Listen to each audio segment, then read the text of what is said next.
You know, Dano's Seasoning is changing the world one table at a time by offering the best all-natural, low-sodium seasoning products on the market. Dano's goals are to provide you with real flavors to make healthier food choices without ever having to sacrifice the real taste. Dano's includes low sodium, which is only 50 milligrams per serving. It has all natural, unrefined sea salt. There's no sugar, no MSG, no chemicals, and it's completely gluten-free. Also, there's 100% natural ingredients. Dano's Seasoning is the most versatile seasoning on the market. Grill, smoke, bake, create soups, sauces, marinades. You can also sprinkle Dano's on your eggs, your potatoes, maybe some pizza, maybe some pasta, and even while you're watching a movie, sprinkle some Dano's on popcorn.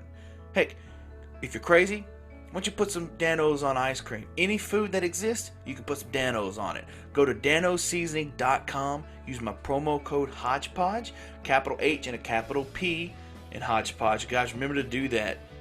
Just like the spelling of the podcast, a capital H and a capital P in Hodgepodge. You can try all three flavors, which include original, spicy, and hot chipotle right now today. It's damn good. Yum, yum. Get you some. We are sponsored by Raze Energy, powered by the enhanced refresh technology. Raze Energy delivers with a performance-enhancing energy drink that aids in the most often overlooked categories. Raze Energy targets focus, enhances your recovery time, improves clean energy levels, and boosts your stamina and hydration. Most importantly, each single can of Raze Energy has absolutely 0 calories, 0 sugar, and 0 carbohydrates, which that gives you a smarter and more healthier option. You should not have to settle for an energy drink that contains more sugar and carbs than you can count. Opt for the #1 fan-voted energy drink on the market today with Raze Energy. If you want to get yourself a can of Raze Energy, go to repsports.com, REPP sports.com. Use my promo code HPP1000, HPP1000 at checkout, and you will receive a generous discount.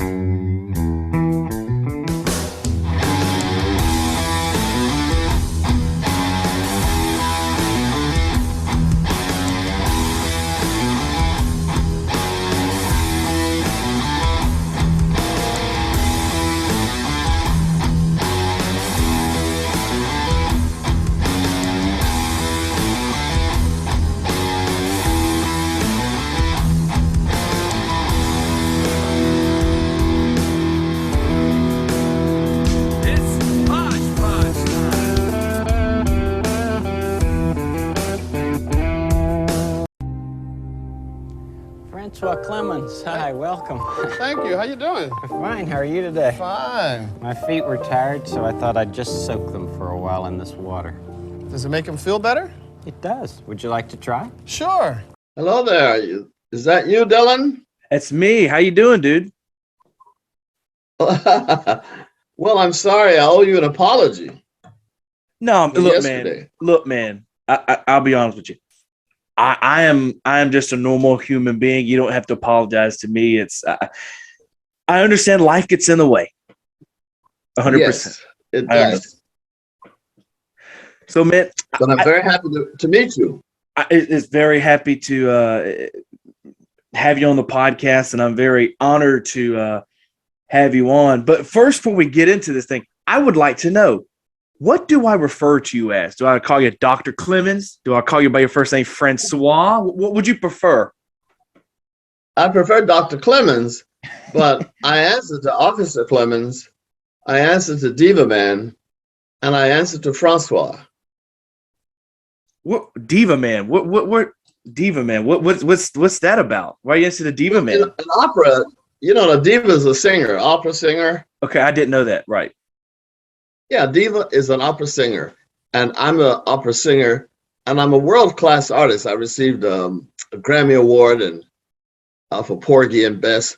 So I call myself a diva man instead of a diva lady, because the diva, D-I-V-A, is feminine. Right. Devo is masculine. And a lot of people just started calling me diva. Oh, here comes the diva. And it was an expression of the fact that I was very demanding about certain things. And so it was diva instead of devo. And I don't think the people calling me diva knew the difference. So they just said diva, diva, diva. And then I added eventually. I said, "Well, don't just call me Devo or Diva. Call me Diva Man." There you go. And it stuck. Yeah, it stuck. My students almost without exception call me Diva Man. Diva Man. Well, look, I will call you by your profession, Dr. Clemmons, during this entire interview. You don't have to. But and thank you for being so warm and so positive about yesterday, because things got out of control. And to be honest with you, I thought I might have COVID-19. So because I was doing some work and a friend came over, I totally forgot what, right. Because I did a recording and we were like doing some editing and listening, and I turn everything off when I do that. Right. So I'm not interrupted. And I just completely forgot. And I even saw when I went in and checked my phone that Elizabeth had called and said, "Aren't you supposed to be doing this?" That she is wonderful. Wonderful. And so I owe her an apology. But she forgave me. No, look, man, I forgive you 100% because, like I said, we're all human. We all have things going on, and I would be lying if I said that I haven't forgotten about a couple of interviews myself. So we're all good. We're all good on that aspect, man. All good, I promise you. Yeah. No hard feelings. Tell me, where are you? I am in Mississippi. I was born and raised here. Mississippi? Whereabouts? I am in Wiggins. That is about, you know where Biloxi is? Way down there. Way down there. It's about a 30-minute drive from Biloxi, and I'm about 2 hours away from Jackson. Oh my goodness. Well, I must have been at Jackson State 100 times in the 70s and 80s. There was an opera company at Jackson State University called Opera Ebony. Okay. And a woman named Sister Elise started that opera company. She was from New Orleans. And this wonderful nun hired me to come down to Jackson, Mississippi. And I sang several operas with that wonderful company. And then they made a movie in Vicksburg. How close are you to Vicksburg? I'm about the same distance, maybe a couple hours, about 3, maybe. Well, we filmed A Bayou Legend by William Grant Still in Vicksburg. And I have the most wonderful memories of being on the Jackson State University's campus and having the kids. We gave seminars and conversations and voice lessons, a lot of extras, which I enjoyed. Plus, talked about what it's like to be a professional singer, having a career, because many of them, or some of them, wanted to go on professionally from where they were. So I have a very warm feeling for Jackson, Mississippi. A lot of people, when they think about Mississippi or Alabama, Georgia, the southern states, they're thinking southern rock, or they're thinking country music. But a lot of people don't realize that opera and jazz and all that has a lot of influence here in Mississippi. It's because I thought the same thing when you were mentioning Jackson about opera. I think that this somewhat of the same system is still happening in Jackson. And I'm like, opera, really? But then once you think about it, you're like, but isn't all types of music influential to every type of other music? You know what I mean? I think the problem that Americans have with opera is that 90% of it is in Italian or German or French or some other language that they don't speak. We are not a language strong country. And that's a long story. I'm not going into the ugly American who refused to learn other languages. I remember when one of the presidential candidates about 10 years ago said he spoke fluent French. And they were giving him a hard time. He's not American. Don't speak French, just speak English. I was honored that he spoke fluent French. Another case was a woman who was in the public, and she had done a lot of work in Asia. And she said, I studied Japanese. And I remember once again, there's people who say, well, we don't want any of that Japanese stuff. Speak to us in English. I like languages, and they have a huge, wonderful program here at Middlebury College. I live right around the street from the college. And I came up here in 1999 to conduct the choir, and I wound up staying up here. So I participated in their summer language programs: Italian, French, German, Russian, and very, very little Japanese. I learned some Japanese songs, and I loved each and every one of those. The Russian songs were passionate. Oh Lord, I love them. And I love the Italian, because I not only sang Italian arias, but I sang Italian Neapolitan songs. And I don't know, I don't feel I have any Italian blood in me, but I sure did take to those songs. I loved them. When did you first start like educating yourself in opera? What point of that? Well, it happened naturally for me. You know, when I was very young, and Figaro, Figaro, Figaro. Right. People would do that, you know, imitating opera. And I heard a couple of opera performances while I was in high school. And, you know, Lawrence Welk had a singer on his program. He's more of an Irish tenor, as I understand now. But as a boy, he sounded like an opera singer. So I heard him. Oh, Danny boy, the pipes are calling from glen to glen and down the mountainside. Well, I used to imitate him, and that's really an Irish, love song, you could say. But to me, as a boy, it was opera. So I knew I loved it, and I got a lot of encouragement in school. I went to I was raised in Youngstown, Ohio. You know, I was born in Birmingham, Alabama, which is not far from, right. Relatively speaking, is not far from Mississippi and not far from Jackson. But I grew up in Youngstown, Ohio, and that's a Midwestern town and state. So my family immigrated. You know, they migrated from the South, gradually up to where the steel industry was, and the automobile factories. They had been sharecroppers in the South, and they wanted to get away from the oppression and the lack of making money, always owing the farmer, the owner, a lot of de facto segregation. So they wanted to get away from that, and they wanted to have control of their lives. Mm-hmm. And gradually, my family left, and I wound up in Youngstown, Ohio. By the way, did you read my book? You know, I have read your book, Officer Clemmons. I have read it, and I was going to ask some questions about it because you did mention about your family, you know, migrating and getting away from the owner there, being sharecroppers. And you have a great story that you kind of open up with in the book about your great grandfather, about how he was shot down. Great grandmother, right? It's amazing that, you know, he was shot down, and then she, you know, kind of morphed into this, you know, this steady thing where she couldn't live without him, and then it was like there's a big storm that happens, you know, a couple pages later, and then it's like she like it's amazing because I see the love that my grandmother had for her, for my grandfather. He died when I was 5, so I you know, his memory is very, very bare, but the way she talks about him, it's like I have to find someone like that, because that's passionate love that I don't know about, I don't think.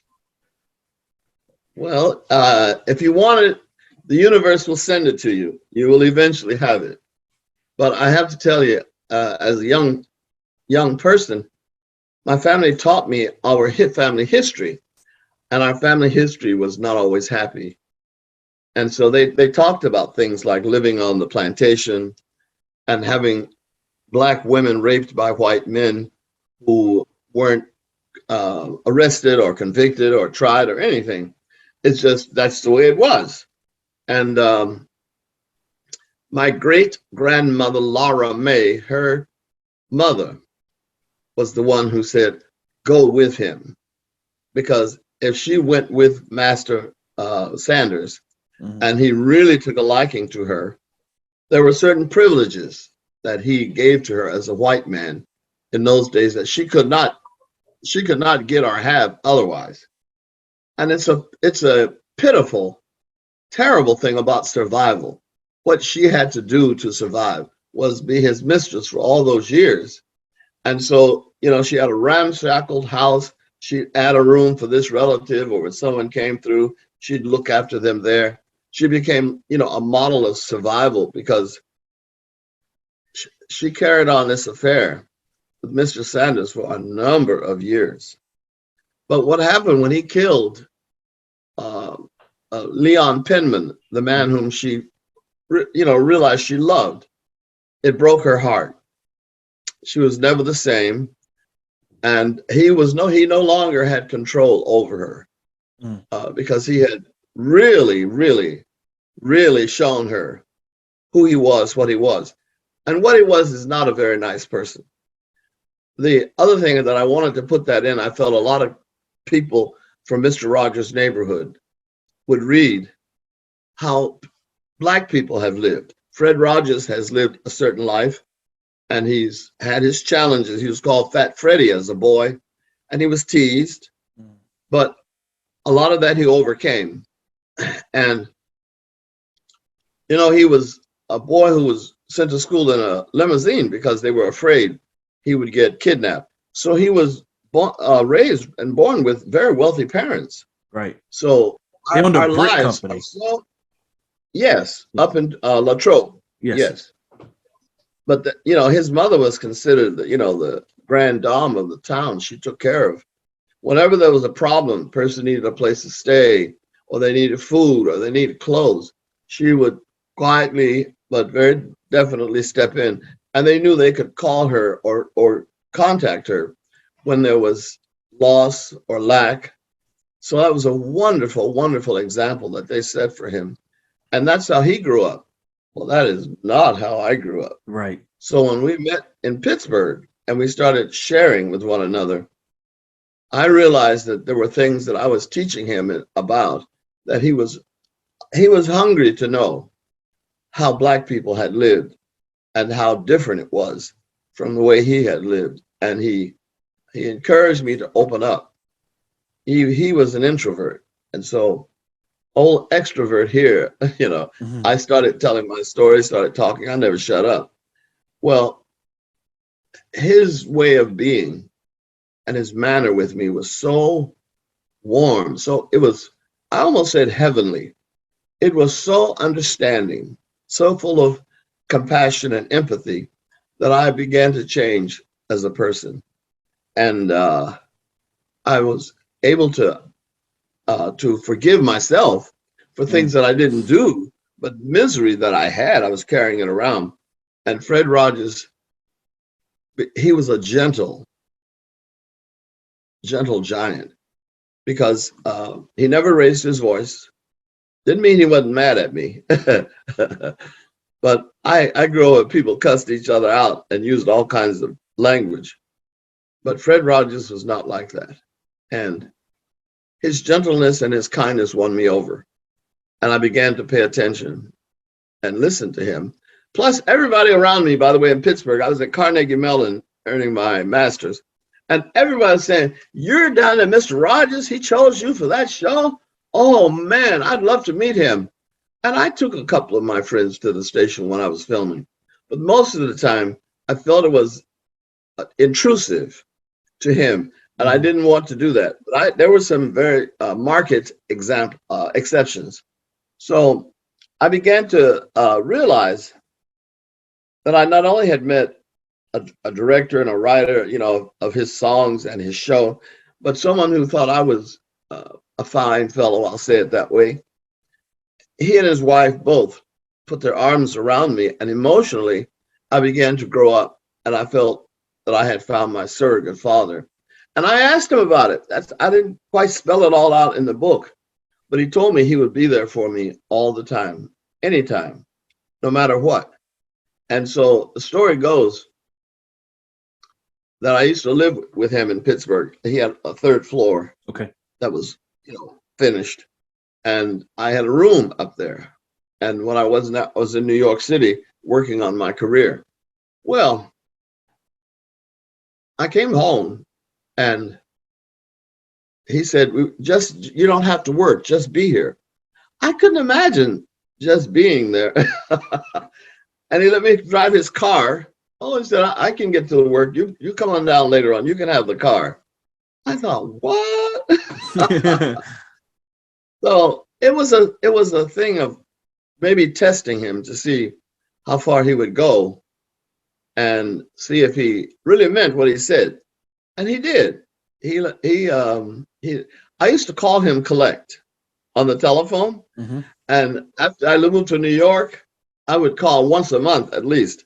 And I always call Collect person to person.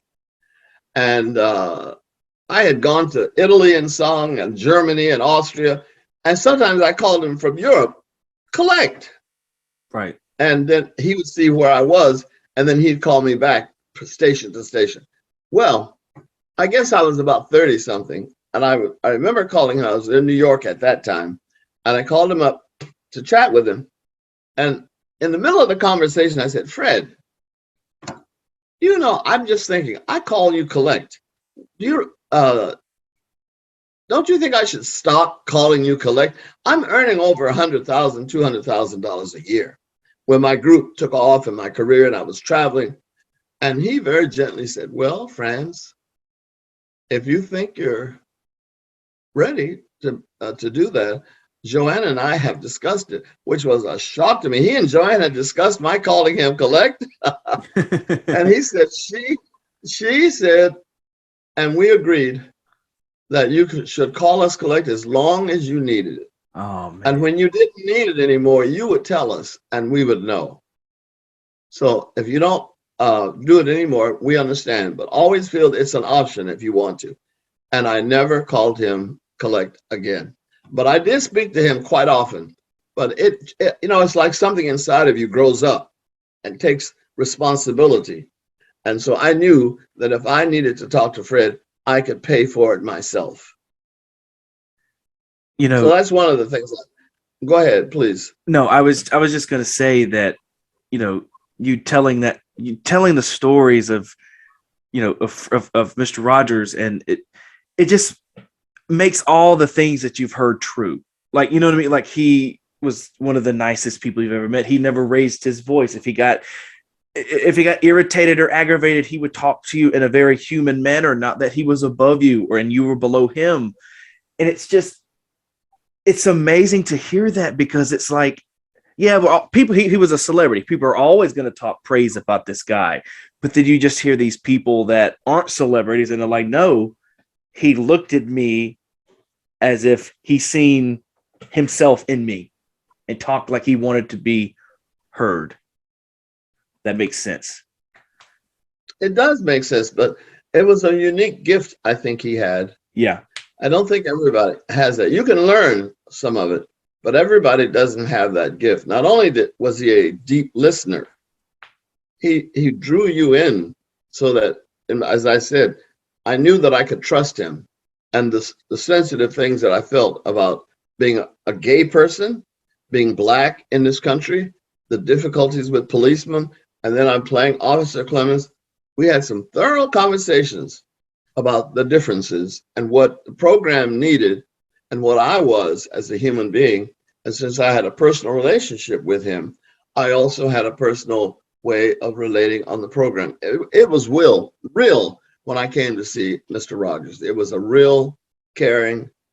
I was talking to Fred, the man that had become my surrogate father. So I wasn't just being an actor. I wasn't just going through the motions. And he was a fan of mine, you could say, of my singing, because I sang at the Presbyterian Church, Third Presbyterian Church, where he was a member, and I was a tenor soloist. And for this particular Good Friday, I did a program of all American Negro spirituals, and he came. And afterwards, I was about ready to leave. Everybody in there came up to tell me how wonderful it was, and I was just thrilled. I was so high. But as I was about to leave, the choir director says to me, Francois, don't leave yet. Joanne and Fred are going to talk to you. Fred is still waiting. And I turned and I looked, and I knew him. from people pointed him out. Mhm. But this was our first real introduction. And I was tired. You know, you've been singing for an hour and a half, and then you greet people, and the preparation before and now is after. I wanted to go somewhere and rest. But this man had such a way of just reaching into me and saying, I really, really was moved by your performance today, Francois. You are a unique individual, and what you have to offer is so special. I'd like to know when are you going to perform again? I would be interested in coming. And I said, you would? He said, yes. Joanne and I both would like to come. So that was like the beginning. There was such a sincerity in what he had to say. And then he said, do you think we could have lunch sometime? And I thought, yes, I'll have lunch with you as long as you pay for it. I'm not going to pay for it. Right. Because he offered I it. was a student. Right. Well, I was a student, and I went to the student dining halls and so I didn't have money Right. to just go for a lunch anytime I wanted to. So he said, oh, I'll take care of that. Don't you worry about that. So anyway, we made a date and we went to the what's that place called? Oh man. Anyway, we went there to this restaurant where a lot of old ladies who are retired, they come there, and older guys, and it's very quiet, and the food was quite average but delicious average. Right. And so we were sitting there, and I'm skipping the details, but he said to me, well, tell me, where were you born and what was your family like? And that's when I very tentatively started telling him. And he said, oh my. Well, he said, that certainly is different from the way I was raised. And then he said, we had been there 2 hours. Wow. And I had not stopped talking. So he said, let's meet over at WQED, the television station, and let me show you around. So I went to the television station with him, and he took me in to the studio, and he took out this suitcase, and he opened it up, and he took out King Friday and Queen Sarah, and he started talking to me. And I thought, what? This man is kooky. What do you mean talking to me through King Friday? And when I'm right here and he's right here. But he continued. And the one that two actually really got to me. One was Daniel Tiger. Daniel the Tiger. So sensitive. Yes. I love Daniel. And then the other one was X the Owl. I liked his silly exuberance and his obvious naivete and immaturity. But I liked those two. And so I went with him afterwards, after I saw practically all of them. Then he took me upstairs to his office, and I met people, and they welcomed me that very, very first time. I will never forget it. They did not. It was like there was no wall between us. And I thought, what a wonderful place. What wonderful people. I really enjoyed sharing with them. And many of them said, we're going to come hear you sing. We've heard about you. So I said, okay. So I thanked them all very much. I left, went home. I never called him. And so after like a month or something, I come home from something about noontime, and there was a message saying, Francois, this is Fred Rogers. Where are you? I thought you were going to come by the station to see us. We've all been looking for you. Please give me a call when you get back so that we can arrange for you to come by the station. Wow. I thought, who is this man? Well, leave me alone in the good sense of the word. So I thought, well, I'll be darned. All right, I'll give him a call. I did. And it was just warm and, forgiving. He didn't say, you ought to not, I made a great offer to you and you didn't accept it. None of that. It was so warm. So I eventually get over to the station again. And this time he's filming and I'm listening to him with the different puppets. And I see something different. I tell the story in the book that I grew up in the ghetto, and black men did not play with puppets, especially grown men. Now, a little baby could do that and talk. Right. Talk like, But a man didn't do that. Man was There were supposed to be a lots of man. things. Yeah, a Right. butch man, a real man. Right. And I was already a little suspicious because he was so gentle. He was not macho. He was so non-macho. So I watched him with those puppets, and I began to realize that he was expressing a certain part of his personality.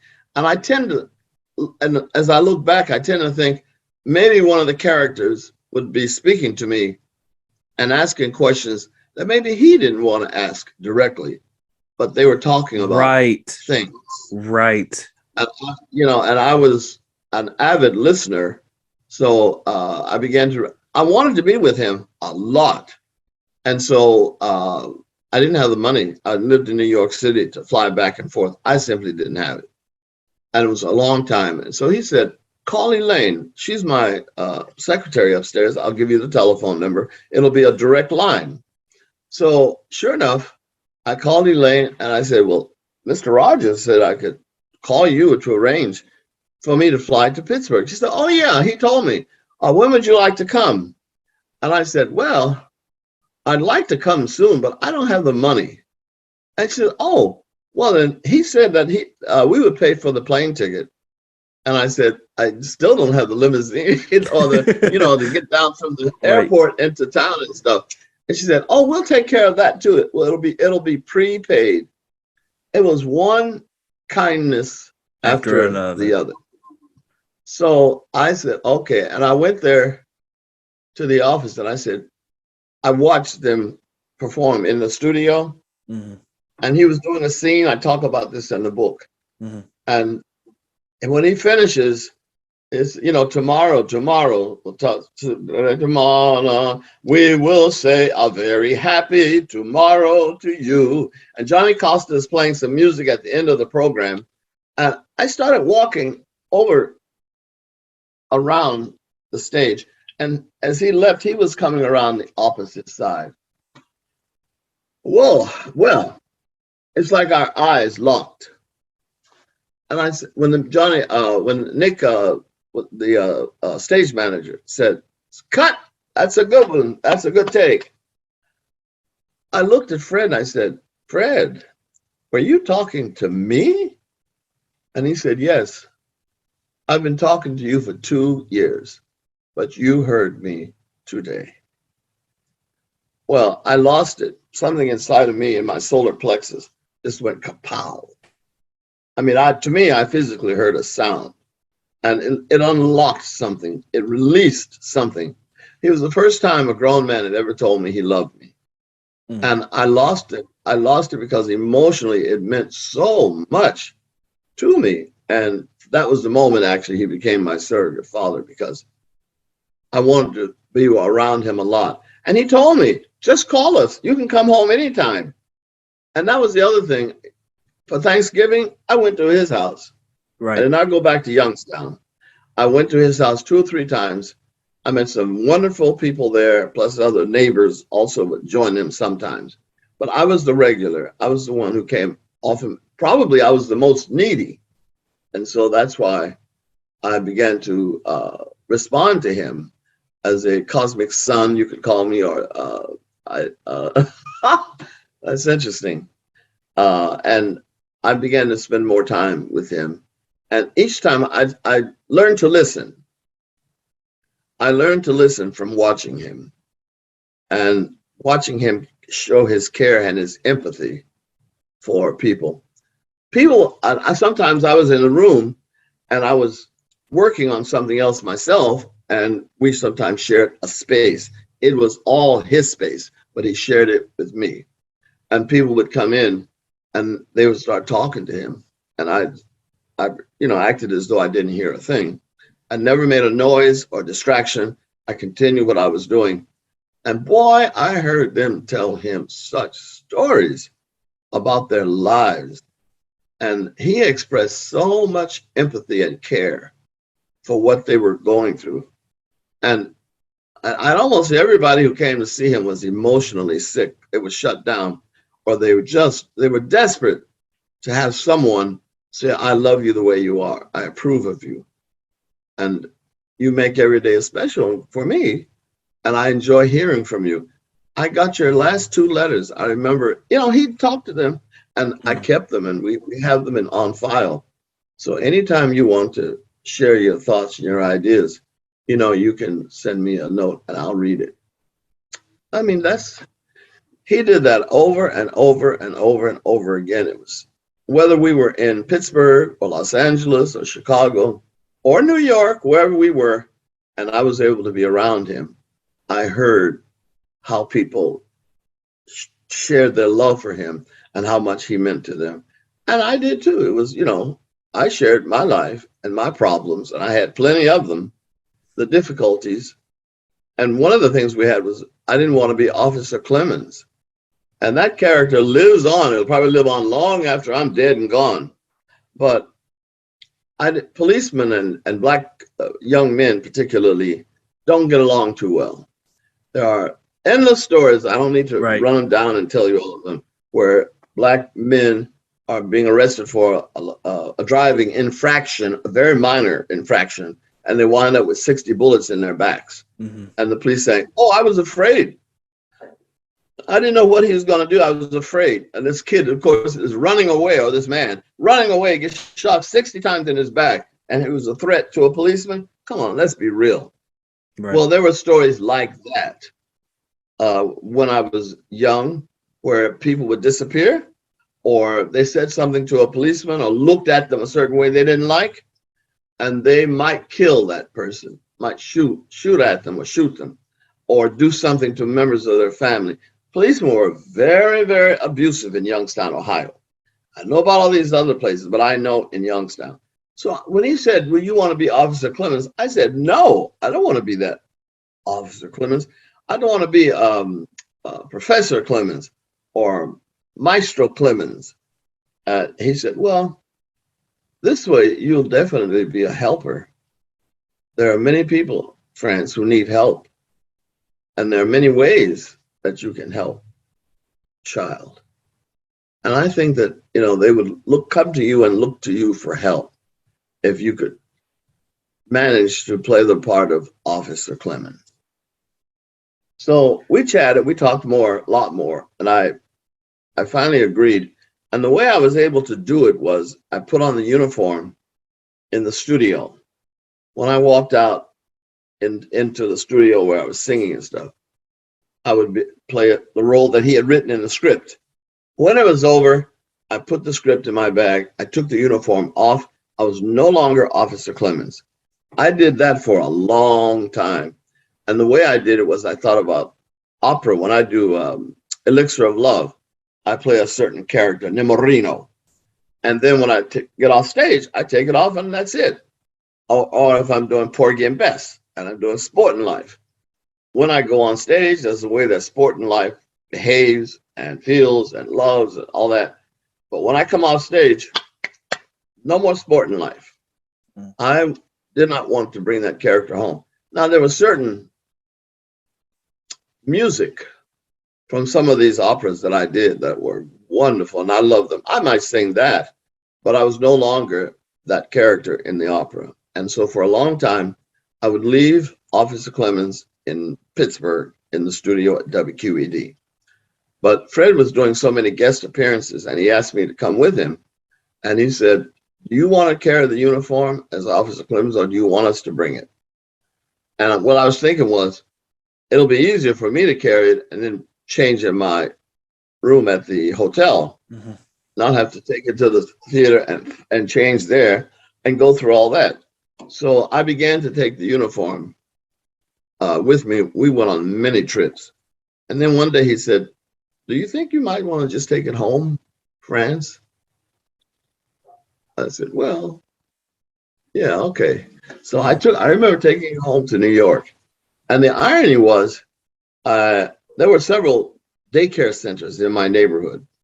And one of the ladies lived in my building, and she said, do you think Officer Clemmons could come to my daycare center and sing some songs with the kids and talk to them? Well, I had the uniform. I thought, boy, Providence, the universe, who told me to take it home. So I talked with Fred, the people in Pittsburgh, and they said, yes, you can be up. Tell us all about it. Let us know. So I put on the uniform. I went to the daycare center, and that was the beginning. I did many performances in New York City, and I even did some at Lincoln Center. And that one day when he surprised me and showed up, it was so fantastic. And after that, it was like I had full freedom and trust from him to do concerts, singing his songs, talking to the young students, young kiddies at that time. And eventually that blossomed into tours that I did around the country for him. There were many areas of the program that I felt could improve, or that I could help improve. And one of them, I knew that most people thought of Mr. Rogers as a white program and a white man, you know, in a suburban setting. And I'm an urban person, even though I live in a small village town now. I'm a New Yorker. I love New York. I mean, there's so many things I could do, and I felt such freedom in New York that I had never had anyplace else. But so when I talk to people about the program, they would say, "Oh, you watch that program? It's really for white people. We don't watch that program." So I set out to help change people's idea of Fred Rogers, and that's also one of the reasons I wrote this book, because it really shows that Fred had a very intimate relationship with a Black American. Now, the truth is, he had very loving relationships with Mexicans and Asians and other Black people. Well, not just me, but whenever I look at books that are written about Fred and his philosophy, it always seems to be white heavy. And the places they go and the people they talk to, the people they interview, all white. Well, when Fred was alive, I would say that to him, that, you know, you need some Black people, or you need a story in New York City. And he always accepted that. So when I wrote Officer Clemmons, I wanted people to know that he had an active life in a Black person's life, active participation. And that, you know, he had others, and he had his own two sons, of course, and he had other members who worked for him at QED who were like adopted children also. So, but almost always I was aware when I traveled with him or appeared with him, I was the only Black person. And I felt that in order for him to be effective to all of his audience, that Black people needed to be made aware, more aware of who he was and what he was saying and what was the essence of what he was saying. And so that's also one of the reasons I wrote the book, because a lot of people who read who used to watch Mr. Rogers' Neighborhood have said to me, "Oh, I had no idea. Oh, you know, he was involved in the civil rights struggle, and he helped me a couple of times when I needed to go somewhere and protest. He encouraged me. He understood, and I started a group called the Harlem Spiritual Ensemble." And it was all Black singers singing American Negro spirituals. And he was very instructive to me. I asked his advice about everything. And later on, I started a research organization called the American Negro Spiritual Research Foundation. And Fred Rogers gave me my first grant of $5,000. It was a 501c3, you know, that is a tax-free Right. organization. So Fred gave me the money. My first contribution.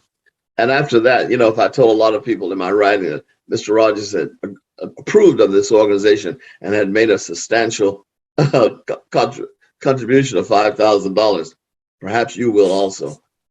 I think a lot of people said yes based on his recommendation.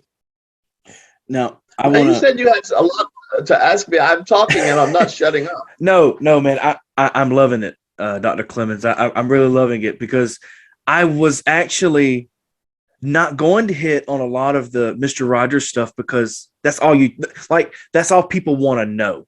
Like you understand what, like, everybody when they're interviewing you, they want to know Mr. Rogers. They want to know Officer Clemmons. But being that you took me down that path, I've really got just one question about the whole Mr. Rogers experience. And mainly the question is, first off, Mr. Rogers, when he come to you about being a police officer, I think in his mind he had a plan of exactly what he wanted to do, what he wanted to go out and prove. And nobody knew what it was at first, but I think everybody realized it was to, make everybody aware. And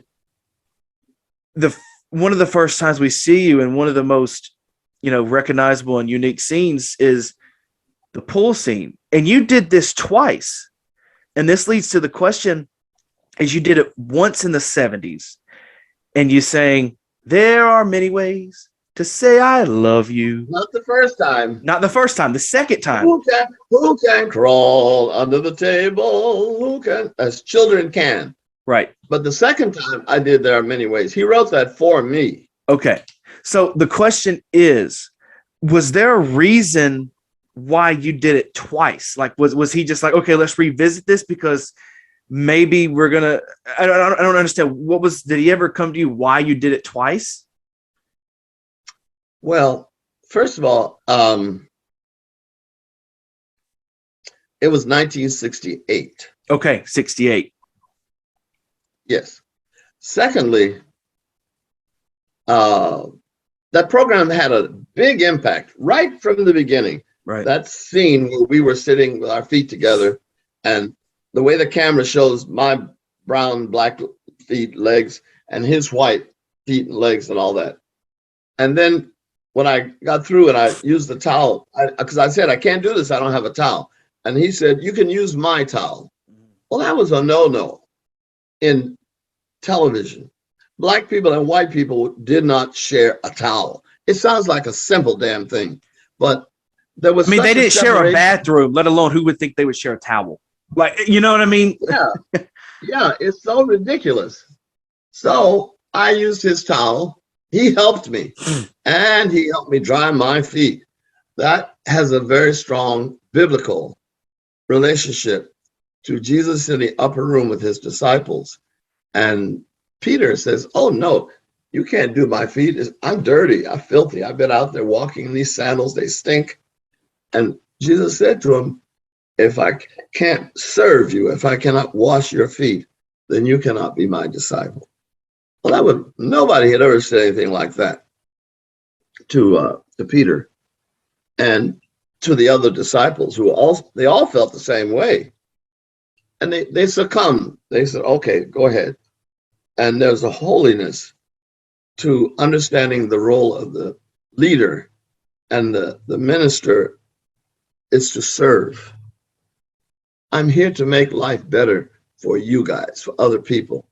And he says in his Sermon on the Mount that we have to be mindful of the people who are hungry, the people who are naked, we have to clothe them, the people who are lonely, we have to spend time with them, the people who are widowed. He went down a list earlier that there's a lot of caretaking in there. So when I see people who tell me that they're very religious or they're very much a Christian, I talk to them about those Beatitudes, they're called, blessed are, blessed are. And I say, why is it not that more people who claim to be intense Christians don't hold these items dear to their hearts? That we are so abundantly blessed in this society, and still we're greedy. We want more, we want more, we want more, we want more. And my feeling is we need to give, because that is the first law, as far as I'm concerned, of the Jesus the Christ. The way shower told us that you love one another, that you love God with all your heart, your soul, and your might, and that you must care for your neighbor. And I think, calling that Mr. Rogers' neighborhood, there was this idea that we were all neighbors. And your neighbor was not necessarily someone who lived next door to you. There's a whole story about the Good Samaritan, where he talks about who's your neighbor. So I really carried that in my heart, for all those years, as I traveled around the country, as I worked in New York and I formed the group and I went to Europe, do a lot of singing in Berlin and Austria and Italy and France and Spain and Asia as well. So my group really became very prosperous, very busy. We were doing tours and they were very important, I felt. And they couldn't sing if I weren't there. I was the leader. I was the conductor, the arranger. I sang tenor. So I came to Fred and I talked to him and I told him. And he said, well, I understand, Franz, but when you can be with us, I hope that you will. But why don't we plan it by writing a program and stuff? And this is the second one, of course. And so when I got the script, I knew what it was about. I understood. But when I talked to Fred back in 1968 about the killing of Dr. Martin Luther King and then Bobby Kennedy, and John had already been killed, and Medgar Evers, there were so many terrible things like that happening, assassinations. And I was furious. And that's how he came up with that scene of washing the feet. I thought, well, this is not demonstrative enough. Where are the guns? Where's the battle plan? And it was just too subtle for me. So I lived with it, I thought about it, and we discussed it a lot. We discussed the Bible a lot, but we also discussed the role of the leader is to serve. And that comes down, Fred was a Presbyterian minister. And he said, I'm a minister and my role is to serve my flock, to serve my people. So when I got there in 1992, when I was about to end the program, my involvement in the studio, and he brought that up again, I had a very, very different feeling about what we were saying. Because I had been a boy in 68 and I was very much a man in 92. So it helped me to understand that the message had not changed. The message of service had not changed. What it also helped me to understand is that I had an anointment with Fred. We were bound in a duty for mankind, for humankind. And that was unconditional love, because that's what he gave me in the studio that day. He said, you make every day a special day. You know how? Just by being you. And I said, are you talking to me? And he said, yes, but you just heard me today. That was unconditional love. Mm-hmm. And I feel that I watched him give it to everybody. It's like it was a never ending supply. I used to think, how can he also give me so much love? I still have so much for all these other people who come to him and need him very much. And so I learned a lot about unconditional love.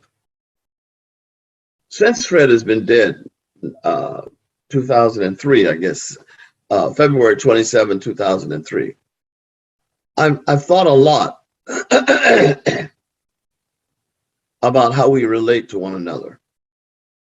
And what we not only need unconditional love, we need unconditional trust. I had to have unconditional trust in him and that he was going to maintain this high bar which he had set. Mm-hmm. And he did. And I've written this book, Officer Clemmons, and I've written another book, which is in the process of being edited, and I'd like to get it published before September or something like that. So in the second book, I not only talk about unconditional love, I talk about unconditional trust, how important it is to trust. And the third part of it is unconditional forgiveness.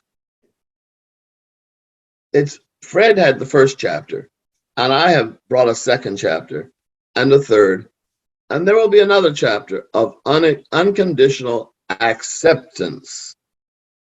Because the racial problem in America, to me, is the most paramount problem that we have to deal with as a nation. Certain people run for office on a platform that's racist, that hates this, hates that, or anti-Jewish, or anti-Asian, or anti-Black, or anti-Mexican. That is not Fred Rogers, and that is not what I'm talking about. So unconditional love that he gave so generously, unconditional trust, unconditional acceptance, and then unconditional forgiveness. And I feel that I'm uniquely qualified for that because I'm a Black man who comes from a legacy of Black people who worked on the farms, in the fields, in the homes, dusting and cleaning and building. I mean, I think sometimes our capital in Washington, D.C., they were built by Black folks, Black people who were paid a dime an hour or something like that. So there are so many projects in America that Black people built in the South. You see those beautiful houses down there in Vicksburg and, and Hattiesburg and all of those, Jackson. There were some beautiful old homes built by Black people who did not get paid. So I stand there and say, we are ready. The world is ready to forgive, but we also have to be unconditionally promise never to do it again. Now that doesn't sound so like such a hard thing, but it feels like it is sometimes in this society. It's like we get re-entrenched to hating, saying that we don't want any Arab, a president saying we don't want any Arab people, Islamic people coming to America. Oh, come on. Right. It's so little-minded. Right. That it's almost, and then we don't want any those Black countries in Africa because they're S-holes, something horrible. Yeah. Well, that's what he said. Yeah, no, I know. It's crazy to think that's what he said. Like that's why I'm like, I'm not laughing at the statement. I'm laughing at it's ridiculous. We had somebody running the country that says this. And I'm not gonna get political, but people know my stance on the show about a previous president. But it's just that's why I was laughing. It was crazy. I don't consider that political, although it is. He was in a political position. Yes, I consider that humane, empathetic, caring, or not caring. Those who have given a lot is expected of them. And I spent my whole life giving.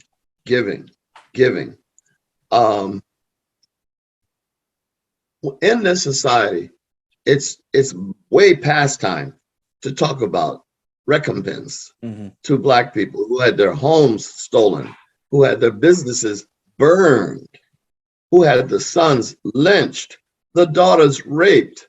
All of that's a legacy of what white people have done everywhere they go, whether that's to other Native Americans in New Mexico or in California, or even in the Iroquois in New York. White people take their lands and put up fences. We have to stop. Somebody has to say, from here on, you cannot do this. You must stop. And we must behave in a different way if we're going to survive. Now, this one, I become an environmentalist because this earth is burning up everywhere. Yeah. And, there's won't be water but fire next time. Oh, didn't it rain, Lord? Oh, didn't it rain? Won't be water but fire next time. And it's about the biblical prophecy that God is not going to send, like Noah, he sent the flood. Next time it's going to be fire. And you look all over Europe, in France, in Spain, in Italy, in Greece, in Turkey, all over it's burning. California, you know what I mean? Arizona, New Mexico, northern New Mexico, it's fire. And I don't feel that means the whole world's going to burn up. Right. But it's burning down $1 million houses and shacks. The fire doesn't give a damn. They're all going. And you see this leveling of the playing field. And, it's a horrible thing to stand there and see your house burn up with all your memories, your pictures, your clothes. Thank God, doesn't seem like any children or people are getting burned up. But the loss of the place that makes you feel like home must be awful. but I don't really. That's my doorbell. I don't really know anybody yet who's had their home burned up. I hope I won't ever. But can we stop for a moment and start again? Yeah, absolutely. Take your time. Let's see. Can you put it on pause? Yep. There's always something. Okay. I thought I had COVID, because I was so out of it yesterday, and I forgot everything. And then when I got finished about 3:00, I went in there and I went to bed, and I was asleep until like 9:00 at night. And I thought, well, what the heck is the matter with you? So that's when I discovered that I hadn't returned Elizabeth's phone call and that I had missed this 1:30 appointment. So I called this morning to the drugstore and I asked for a COVID test. And a friend of mine had a couple. So she brought them over and I tested and I'm negative. I don't have it. Good. But I have, and I've also ordered some more because she knows how to get them for free. Okay. This Kinney drugstore was charging $29 each. Ooh. And I thought, well, yeah, that's what I just, oh, but I said, yeah, I'm going to pay it. And so anyway, that was the drugstore. I told the gentleman, no, I don't need them. He was very kind, very understanding. And I'm sorry for the interruption. No, you're cool. But sometimes that happens when you live alone. Right. And yeah, and so I don't, in the daytime, I specifically unlock the front door so that if someone is coming to see me, they ring the doorbell and they come in. Right. And if I'm asleep, they're very kind. They don't wake me up and they don't steal the house. So I feel very fortunate to live in this environment, where I don't have to worry about that. I have a cute little doggy woggy. She's a Tibetan Terrier. And I don't know where she is.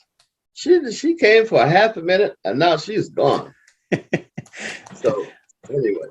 No, I just got Dr. Clemmons. I got a couple more questions for. I want to be respectful of your the time here. We're on the book for an hour, so got a couple. If you're cool with that, can I ask you a couple more questions before we jump off here? I am absolutely cool with that. Okay. Well, so this first question kind of going to have some background around it before I actually get into the question. So my grandmother has. She states she doesn't know where it's at, but she says that because she knows that I want it really, really, really bad. So my favorite musical artist of all time is probably Elvis Presley. I got that from her. She loved him just as much. Well, when he was stationed here in Biloxi, back when he was in the military, my great grandfather stationed his Cadillac at the gas station, cleaned it, washed the wheels and everything. And he stole a receipt that Elvis signed at the gas station. So he has it. And so that's going to lead to the question, which is, for me, that's the one thing that I own that I know if I was to leave Earth today, God forbid, that would be worth the most money. So I want to know, what's one thing that you have that if you leave Earth today, God forbid, that's going to be worth the most? Doesn't have to be memorabilia, just like, is there like a certain cookie jar that you figured out that you bought at the thrift store and figured out it was, 19th century Egyptian? Well, for one thing, I collect jewelry, so okay, I have lots of turquoise, and I have lots of it. I must have a fourth of it that was mined in Arizona and San Diego, San Francisco, and New Mexico. No, I tell you, the thing that came to my mind, yes, little baby, Daddy's talking, I'm busy. My little baby is trying to get my attention. She wants a treat. I don't have any more treats for her. I have to get, and so I'll do that after we finish. I thought about my singing voice, which is not something that someone else could have, or that I could leave here on Earth when I'm gone. But I have a gift, and I made a recording 2 weeks ago of spirituals. And I listened to those spirituals myself. afterwards. And we were, I was alone, and we had set it up so that they sounded very nice. And I was so touched by the compassion and the gentle sweetness of those, the way I sing and what I have to say. I've never felt that before listening to my work. So to give that love and that gentleness and that sweetness to the world is something I cherish. I'm 77 years old, and I can still sing a song without no excuses. It just amazes me. I know, yeah. And the voice starts coming, and I start, blessing it and thanking the universe. But that is the one mystical thing about the magic that I have, that I sing a song. And through that, I tell a story, I use my voice. I have this gift, as they call me a raconteur, someone who tells a story. And I tell it and I sing it as well. And maybe that recording would embody the love that I feel for humanity. But now that I've said all that, I'm a relationship person. And so I value certain relationships, I think. Mm-hmm. And it certainly started with my grandfather, Saul, and my great-grandmother, Lara May. But when I got to Youngstown, I discovered that there were other angels outside of my blood relatives who took care of me, who looked after me. And a lot of times it was because they loved it. Oh, that little boy, he's got the cutest voice. Oh, that's so sweet. How you sing like that? The older people anointed and blessed me and said I could sing. And so from 5 years old, I understood that I had a way of communicating that wasn't necessarily taught to me, but people opened me up to it. And the more I did it, the more they liked it. And so to speak, I've been singing for 70 years. I never stopped. And so I'm an artist. Mm-hmm. And the gift of the artist sometimes is to be a flag above the crowd saying either the wind is blowing this way, or this is our destiny, or this is what we should look upon. And a new way artists bring new, sometimes incredible concepts about color and vibration and sound. And so that's what I have, and I hope I'm leaving a legacy of having appreciated those things. Now, the other thing is, I have mentored, I don't want to brag, hundreds of students. Mm-hmm. Young people I met in New York City, as well as young people I taught here at Middlebury College. And my home became a destination. People who graduated 3, 4, 5, 10, 15 years would come back and say, oh, I've got to go see Dr. Clemmons. I've got to go see Diva Man. And they would come to see me. And we would sit and we would talk, just like you and I are chatting now. And I feel the love and the sharing and the giving to my cosmic children, and that's what I call them, has been my greatest gift to the world. I got it, I was born with it. But Fred Rogers stroked it. When I met Fred, he was the one who said, oh, it's okay for you to feel that. I used to think I was emotional or feminine, and so I had a negative cover over it. And Fred said, no, it's wonderful that you can feel, that you can be empathetic, that you can love. So I gave that gift to the people around me who were needy, who were hungry. And when I came here to Middlebury College, I had the living experience of dealing with the poor little rich kids.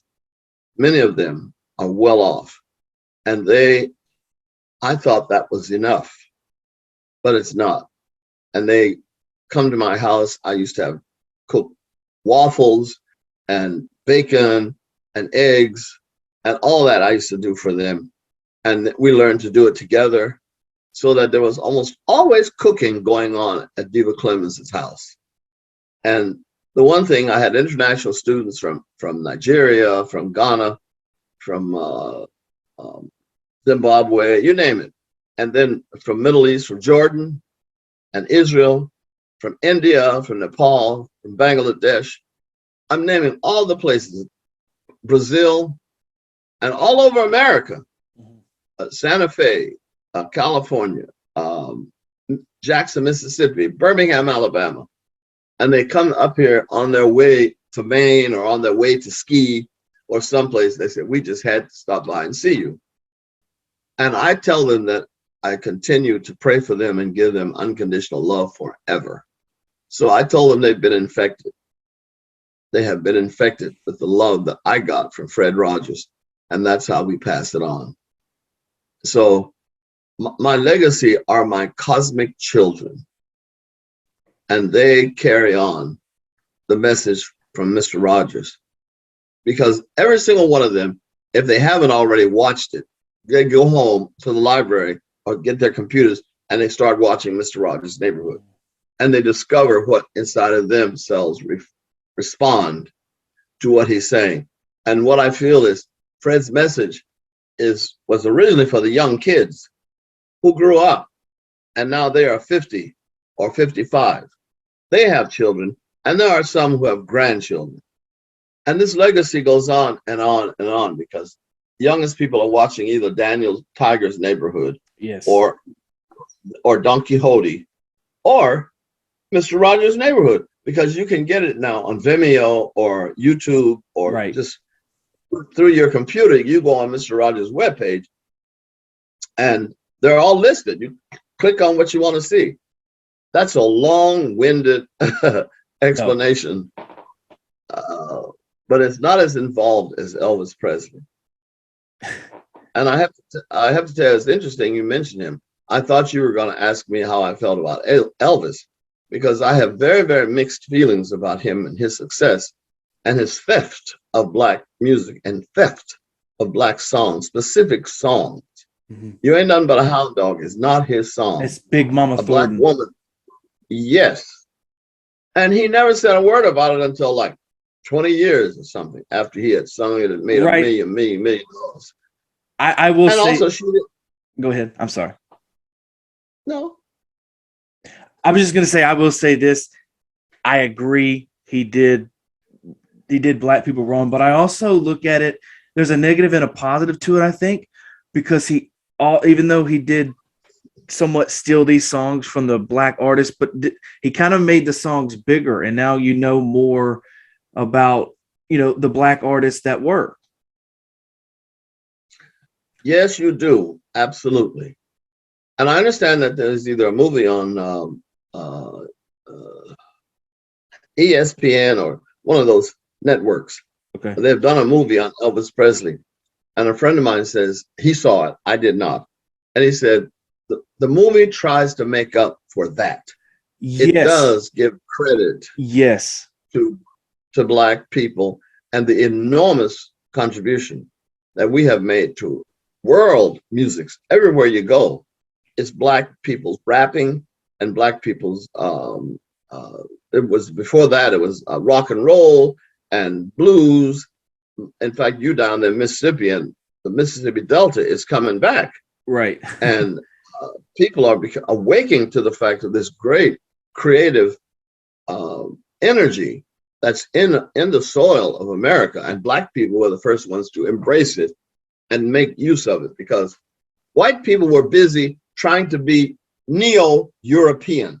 They wanted it to sound like it was from England or Italy or something, whereas the Black folks were singing out of hunger, out of a deep sorrow, a deep grief, but we were singing our experience in this soil. So it was the first original American music, our American Negro spirituals. So unfortunately for Elvis, he wasn't the only one. There's a whole legacy of white people taking Black people's creativity, taking our George Washington Carver inventions, didn't pay him a dime.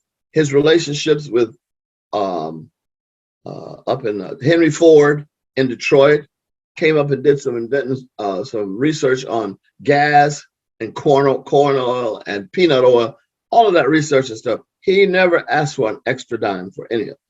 So I just point those couple of things out. Big Mama Thornton. There were so many Black people who sang songs. Jackie Wilson, B.B. King. Wilson Pickett, B.B. King. Lord have mercy, yes.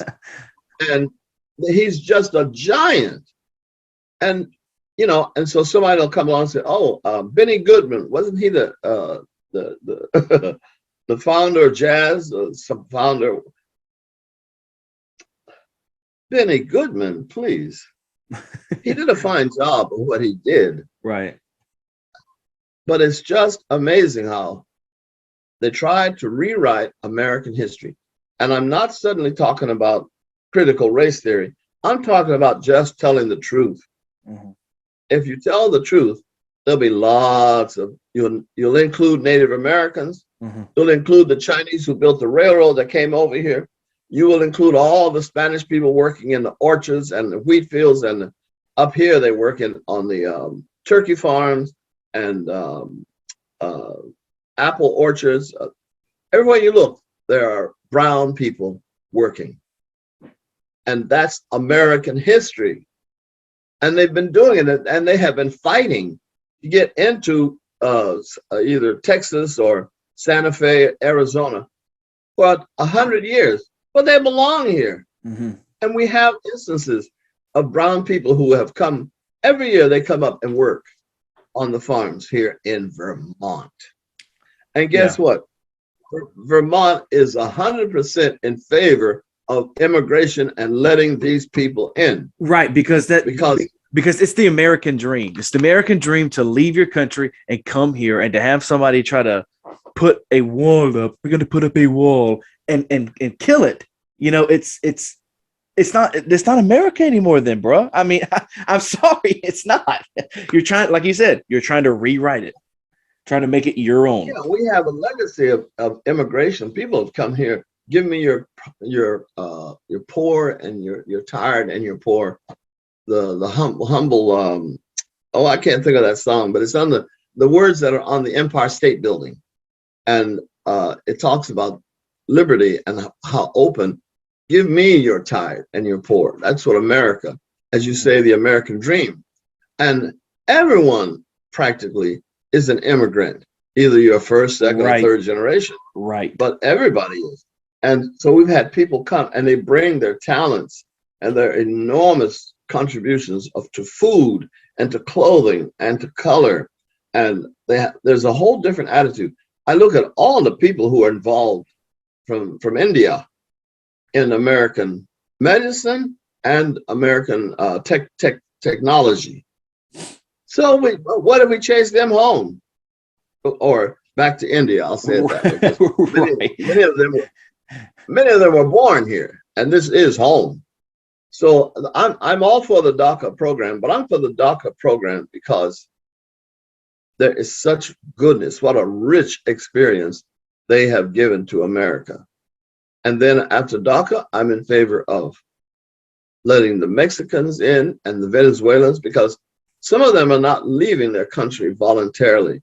They are being driven out. They're being forced.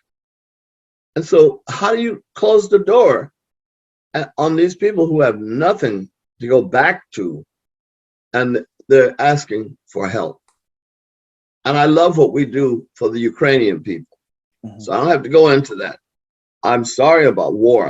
I've never fired a gun in my life. I don't want guns, but I do want understanding and care where we can. And we're helping. I've been to Ukraine. I've sung in Russia several times.